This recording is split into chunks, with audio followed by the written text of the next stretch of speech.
Good morning, শুভ সকাল। তো ঘুম থেকে উঠে ওয়েদারটা দেখলাম জাস্ট ফাটাফাটি আছে, মানে কড়ার রোদ বাইরে।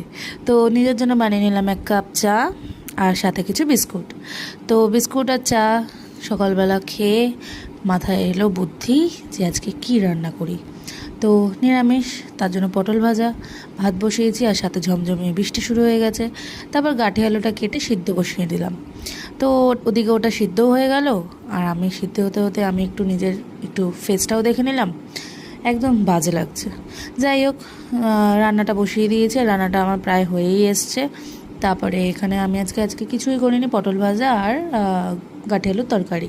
তারপরে যাই হোক, রান্নাটা কমপ্লিট করে এদিকে চলে এসেছি ঘর মুছতে, তোমাদের সাথে কথা বলতে। তো চলো, তারপরে আমার স্নান কমপ্লিট। ভিডিওটা যদি ভালো লেগে থাকে অবশ্যই লাইক কমেন্ট সাবস্ক্রাইব করে দিও চ্যানেলটাকে, আর ফেসবুক থেকে যারা দেখছো ফলো করে দিও অ্যাকাউন্টটাকে। Bye bye.